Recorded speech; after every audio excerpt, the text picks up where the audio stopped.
మన ప్రభువును రక్షకుడైన యేసునామాన అందరికి వందనాలు. ఈ సమయంలో కొద్ది నిమిషాలు దేవుని మాటలు మనం ఆలకిద్దాం. సామెతల గ్రంథము 10వ అధ్యాయము 23వ వచనం. సామెతల గ్రంథము 10వ అధ్యాయము 23వ వచనం. చెడు పనులు చేయుట బుద్ధిహీనునికి ఆటగా ఉన్నది. వివేకికి జ్ఞాన పరిశ్రమ చేయుట అట్టిదే. దేవుడు తన పరిశుద్ధ వాక్యమును నేను మన వినికిడిలో ఫలింపు దయచేయునుగాక. ఆమెన్. చదివినటువంటి ఈ సామెత బుద్ధిహీనుని విషయమై, వివేకి విషయమై తెలియపరుస్తూ ఉంది. బుద్ధిహీనునికి, వివేకికి ఆటగా ఉన్నటువంటి విషయముల గురించి జ్ఞాపకం చేస్తుంది. బుద్ధిహీనునికి చెడు పనులు చేయడం అనేటువంటిది ఆటగా ఉందని, వివేకికి జ్ఞాన పరిశ్రమ చేయడం అనేటువంటిది ఆటగా ఉందని తెలియపరుస్తుంది. బుద్ధిహీనుడు అనే మాటను ఆలోచన చేస్తే ల్యాక్ ఆఫ్ విజ్డమ్ అనేటువంటి మాట, మరొక మాట స్టూపిడ్ ఫెలో అనేటువంటి మాట, బుద్ధి లేనటువంటి వాడు అనేటువంటి విషయాన్ని జ్ఞాపకం చేస్తుంది. చెడు పనులు చేయడం అనే మాట డూయింగ్ ఈవిల్ థింగ్స్. ఈ మాటకు హీబ్రూలో ఉన్నటువంటి పదం ఏంటంటే జిమ్ మావ్. ఈ మాటకు ఈ రీతిగా అర్థాలు ఉన్నాయి. హినియస్ క్రైమ్, ఘోరమైనటువంటి నేరం. మిస్చఫ్, అల్లరి. లౌడ్నెస్, అగత్యాలు.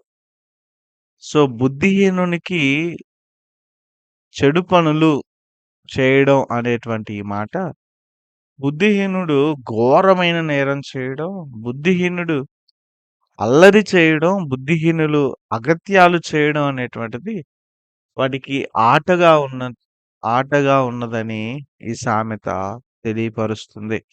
ఆటగా ఉండడం అనే పదం కూడా ఈ రీతి అయినటువంటి అర్థాలతో కూడి ఉన్నది. సరదా, హాస్యము, ఎగతాళి, వెక్కిరింతలు. సో ఈ 3 అర్థాల కలయికలో బుద్ధి లేనటువంటి వాడికి ఘోరమైన నేరములు చేయడం, అల్లరి చేయడం, అగత్యాలు చేయడం అనేటువంటిది సరదాగా, ఎగతాళిగా, వెక్కిరింతగా ఉన్నది అనేటువంటి మాటను ఈ చెడు పనులు చేయుట బుద్ధిహీనునికి ఆటగా ఉన్నదనే మాట జ్ఞాపకం చేస్తుంది. అదే రీతిగా వివేకికి అనేటువంటి మాటలో వివేకికి జ్ఞాన పరిశ్రమ చేయుట ఆటగా ఉన్నది అనే మాట చూస్తా ఉన్నాం. వివేకికి అనే మాటకు ఎ man of understanding, a man of understanding, not locking of wisdom. So బుద్ధి కలిగినటువంటి వాడికి ఏ మ్యాన్ ఆఫ్ అండర్స్టాండింగ్. మరొక మాట ఏంటంటే డిస్క్రియేషన్, అంటే విజ్ఞత కలిగినటువంటి వాడికి. రెండవది జ్ఞాన పరిశ్రమ చేయడం. జ్ఞాన పరిశ్రమ అనే మాటకు wisdom in a good sense, skilful according to wisdom. అంటే ఆలోచన చేసేవాడికి, నైపుణ్యం కలిగినటువంటి వాడికి ఈ రీతిగా చెడు పనులు చేయనటువంటి స్థితి, అంటే మంచి చేసేటటువంటి ఆ సందర్భం వాడికి ఆటగా ఉన్నది అనే విషయాన్ని జ్ఞాపకం చేస్తుంది. సో వివేక్‌కి జ్ఞాన పరిశ్రమ చేయడం ఆటగా ఉంది. అంటే సరైనటువంటి ఆలోచనలు ఆలోచన చేయడం, సరే అకార్డింగ్ టు విజ్డమ్, జ్ఞానం అనుసారంగా ప్రవర్తించడం. అంటే బుద్ధిహీనుడు చెడు విషయాలు చేయటం ఆటగా ఉన్నట్టుగా, వివేకికి చెడు విషయాలు చేయడం ఆటగా లేదు. వివేకికి జ్ఞానం సంపాదించడం లేదా మంచి పనులు చేయడం అనేటువంటిది వాడికి ఆటగా ఉన్నది. మరొక ఉన్నతమైనటువంటి మాట ఏంటంటే వివేకికి హేట్ సిన్ అనేటువంటి మాట. అంటే చెడు పనులు చేయడం, పాపం చేయడం అనేటువంటి దాన్ని అసహించుకునేటువంటి ఆట, అసహించుకునేటువంటి సందర్భం వాడికున్నది. సో బుద్ధిహీనుడు, వివేకి వారిరువురికి ఉన్నటువంటి ఆటలు, వారిరువురికి సంబంధించినటువంటి విషయాలు.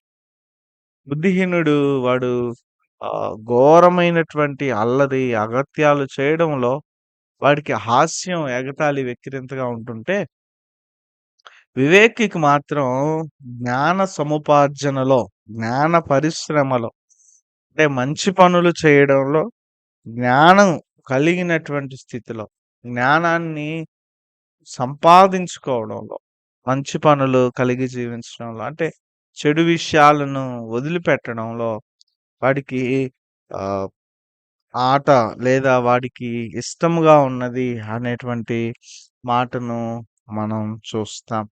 మరొక ఆలోచన ఏంటంటే, iniquity is as a sport to a fool, but a man of understanding hates sins. Iniquity is a sport to a fool. So, ఈ రీతిగా బుద్ధి లేనటువంటి వాడికి తప్పులు చేయడం, ఇబ్బందికర పరిస్థితులు చేయడం అనేటువంటిది వాడికి ఆటగా, చతురుగా ఉన్నటువంటి సందర్భం. అయితే ఎ మ్యాన్ ఆఫ్ అండర్‌స్టాండింగ్ అర్థం చేసుకోగలిగిన ఆహ్, ఆ రీతి అయినటువంటి వివేక స్థితి కలిగినటువంటి వాడికి ఆ బుద్ధిహీనుని స్థితి నచ్చదు. బుద్ధిహీనుని పాపపు స్థితి వాడు నచ్చడు. హేట్ సిన్ అనేటువంటి మాట చూస్తా ఉన్నాం. ఈ సామెత జ్ఞాపకం చేస్తున్నటువంటి సంగతులేంటంటే, మనము చెడు విషయాలు చేయడంలో అనగా అల్లరి, అగత్యాలు, ఘోరమైన నేరాలు చేయడంలో మనం ఇష్టలుగా ఉంటే, మనం బుద్ధిహీనులమని ఈ సామెత జ్ఞాపకం చేస్తుంది. అలా కాకుండా జ్ఞాన సముపార్జనలో చెడు పనులు చేయకుండా మంచి పనులు చేసే విషయంలో మనకు సరదా, మనకు ఎక్కువ ముచ్చట వేయడం అనేటువంటిది కలిగి ఉంటే, మనం వివేకి, మెన్ ఆఫ్ అండర్‌స్టాండింగ్ అర్థం చేసుకునే స్థితి కలిగినటువంటి వారమని జ్ఞాపకం చేస్తుంది. ఈనాడు చెడు పనులు చేయడంలో మనం ఆటలుగా కలిగి ఉన్నామా?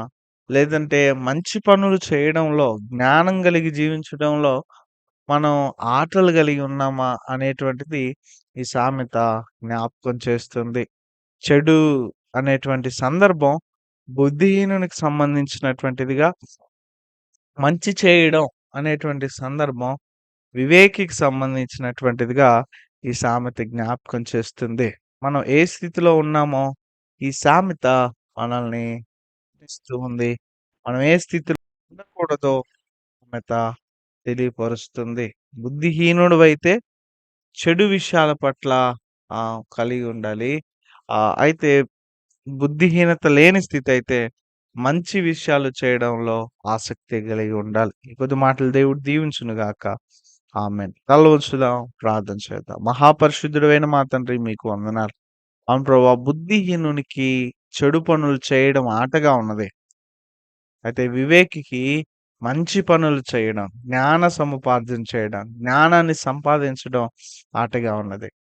నాడు అయా మా స్థితులు మేము చేస్తున్నటువంటి సంగతులు మేమే స్థితి కలిగినటువంటి వారమో జ్ఞాపకం చేస్తా ఉన్నాయి. అయా బుద్ధిహీనులుగా కాక వివేకి చేసేటటువంటి ఆ ఆటలు, ఆ పనులు మేము చేయుటకు కృప దయచేయమని మనవులనే యేసుక్రీస్తు నామాన బ్రతిమాలి అడిగి వేడుకొంచున్నాము తండ్రి. ఆమేన్. ఆమేన్.